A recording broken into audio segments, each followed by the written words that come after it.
Hey boys and girls, this is Wildman Willis here. I'm doing a review of Midsommer. Well, let me tell you about this movie. I don't care if I spoil it or not. I'm saving you this so you can save some money so you don't waste no money on this movie. If you've seen The Wicker Man, you've seen this movie. This movie is just 2.5 hours of almost the same exact plot, almost the same reason with the original Wicker Man is the reason why these people are at where they at. Basically, they got set up to go.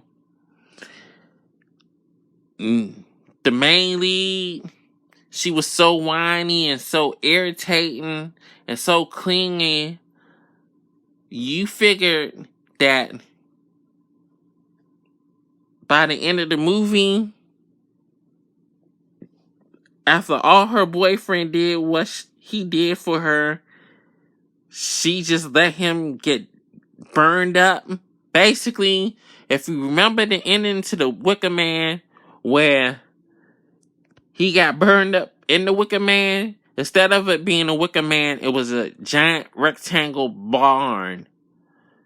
It's basically the same ending, basically, with her being the May Queen, and for some reason, she must have didn't love him that much to let him get killed. So, I hated the way she was. Even though her parents died and everything, she was just, even before then, she was just real clingy, irritating. I'm surprised that the boyfriend stayed with her. But basically, if he had broke up with her like he was wanted to in the first place, his ass probably would have been dead. It wasn't that many kills in the movie. So, some of the aftermath was kind of gory, but I would have liked to see what they had did to the people preparing them instead of just showing the aftermath. That was kind of boring to me. I have to give it to whoever shot the movie. The movie looks great, but looking great and being a great movie is two different things. I see a lot of people is sucking this movie off like it's the greatest thing ever and this and that. I call bullshit on that. This movie was just pretentious. If you're fans of Hereditary, you might end up liking this movie. I ain't care for Hereditary, so I was giving the director another chance, but since he basically did The Wicker Man over again, and so bad off, they even stole the bear costume from the remake. So that tell you something. If they steal something from the remake, the Nick Cage Wicker Man remake, and combining it into the original, man, just a waste of time. I don't see the point of even watching this movie. If you had a Wicker Man at home, I think it's a more enjoyable movie than this.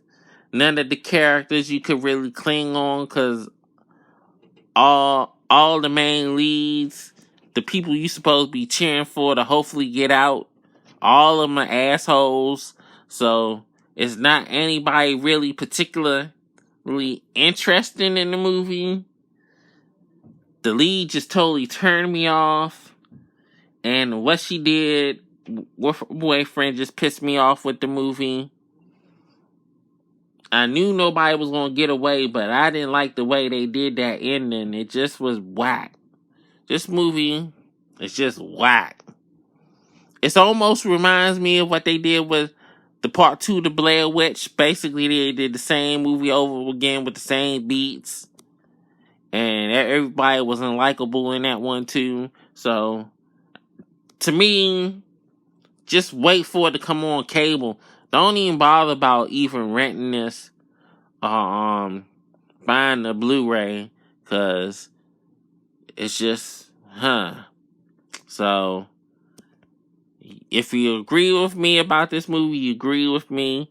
If you don't, just kiss my black ass, because that's how I feel about this movie. This movie can kiss my black ass. So, that's my review. This is Wildman Willis signing off. See you next time. Oh yeah, one thing I forgot to tell you about this movie. It's a sex scene. And the sex scene is so hilarious. The people was laughing at the whole thing because it was so corny and so stupid. They basically stole from one of my most other unfavorite movies, The Lords of Salem. If anybody remembers that orgy scene with the wrinkled up old women, they then recreated it in this movie as well, but it's even more comical and crazy.